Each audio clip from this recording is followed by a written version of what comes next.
Welcome back to Newsday. Thank you for staying with us. The chairman of the Economic and Financial Crimes Commission, Ola Olukoyede, has blamed the frequent collapse of the national grid on the use of substandard electric materials supplied by those he described as corrupt contractors in the power sector.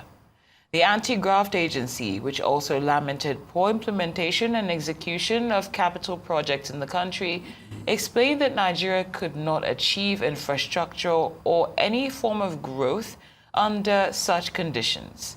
Olukoyede's comments were made on Tuesday in Abuja as he interacted with members of the House of Representatives Committee on Anti-Corruption and Financial Crimes.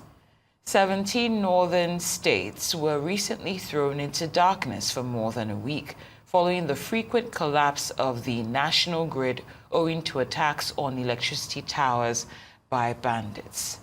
The grid has recorded 10 collapses in 2024 alone, with Minister of Power Adebayo Adelabu blaming the trend on obsolete power infrastructure. Arise News analyst Dayo Sobowale joins us now to look at this position of the EFCC and what measures may be needed to arrest the situation. Good afternoon, Mr. Sobowale. Many thanks for being here. It's a pleasure being here as usual.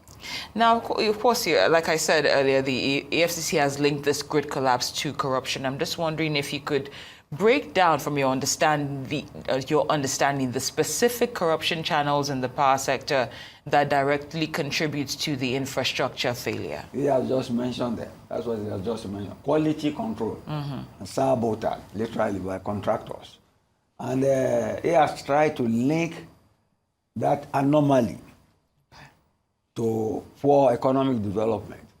And you see, you cannot leave out the context or the event at which he was speaking. He was addressing legislators who came to pay him a visit.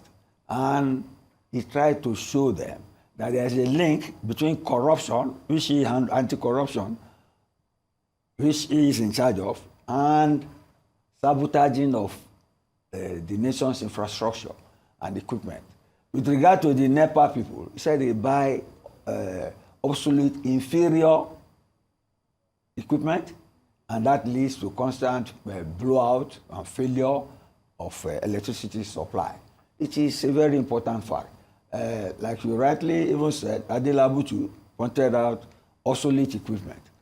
So let's separate the two, inferior equipment and obsolete equipment. See, but both do not make for good quality delivery of power. That is what he has said. And again, you see, I want to see the FCC guy as being proactive. It's not his duty to be in charge of economic development. But I think since in his opening statement, when he assumed office, he promised that he will make FCC work in such a way that they will contribute to the economic growth of Nigeria, which is what he's doing. And he went out of his way to tell these legislators that the way we are going, if we do not stem the tide of not planning for the future, we cannot make economic growth happen overnight. He mentioned the situation whereby these contractors collude with suppliers to bring inferior equipment, and you see, this cannot sustain whatever level of economic development we want to have. To me, you see, in a way, is outward looking. If you see what is happening in the US now, it's trying to create efficiency in our system. Even Trump coming in now is trying to create a ministry of government efficiency. Efficiency comes in when you do SWOT analysis, you know strengths and weaknesses, and you plug holes, loopholes in your system, and you tap new sources of revenue. He has made a bold call to the legislators that they should work together to achieve economic development. And even went further to tell them that it is discovered that for the past 20 years, we have not spent 20% of our capital expenditure. And if you have huge infrastructure deficit, we can't make progress. You have good schools, you don't have good water, you don't have good hospitals. People, the workforce is not healthy, the environment is not healthy. There cannot be economic development. Let's leave it at that for now. What's that, Mr. Sobowale? Yes. Especially when you consider all that's gone into the investment, whether it's from the previous administrations to even the money that's spent by Nigerians to keep the lights on. That's but, right. but when you recall the talks that we've heard in the past of decentralizing the national grid, how might corrupt actors attempt to exploit a transition? And do you think we may need to put any preventative measures in place to avoid that? Transition to what? The transition, I'm talking about decentralizing the national grid. The national grid is obsolete. It's modernizing it. That is what we need now. Okay. We need to modernize it. And then, you see, you have reminded me of one thing. You see, this sort of negative action by the contractors that the FCC has pointed out is not limited to contractors. I remember a Speaker of the House was asking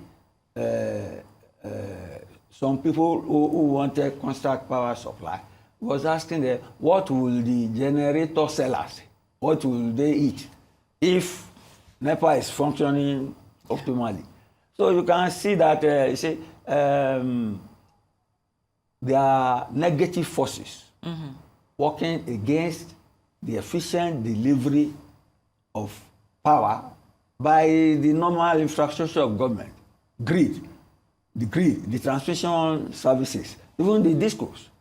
You get me? Talking of meters, talking of transmission, you see security people cutting transmission lines. Yeah. So a lot of forces are working against corruption. Even the FCC itself is not immune from it now. The Supreme Court just gave a ruling today. Some states were attacking its legality. Well, I think the Supreme Court just settled that now. So the EFCC man knows the odds is up against. And then let me notice one thing. The legislators that went to him said they wanted to congratulate him for what he's doing or see what he's doing, but they were also asking him to help in appealing to the judiciary to shorten the time for trials. What is FCC's business for that? But you see, everybody has the interest they are pursuing. But I applaud him for linking fighting crime to protecting our funds and linking that to infrastructure development and economic growth. I admire him for that. As do I. Well, Mr. Sobowale, you've mentioned this on several occasions, and you just did. Like, what would those in the generator importation businesses eat? So, based on the link that some have established with the frequent grid collapses and that, how can we address that? The possibility of that being a reality. How do we address it immediately? You see, it is a reality.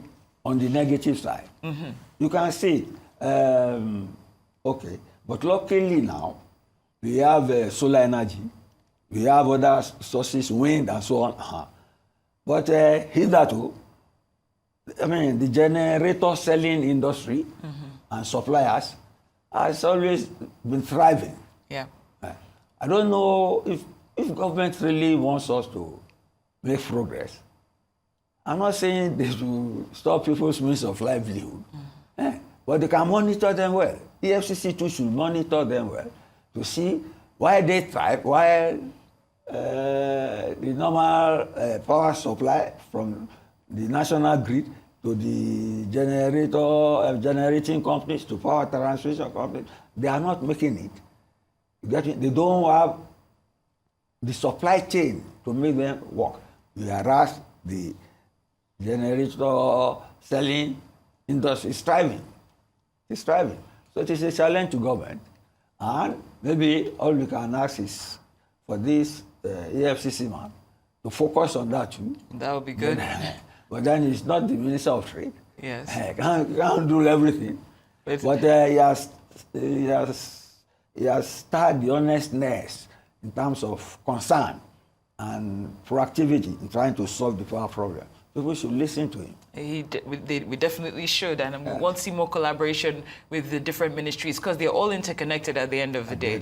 Wonderful analysis as always. The Rise News analyst, Mr. Dayo Sobowale. Many thanks for joining us here on Newsday. Thank you. Pleasure.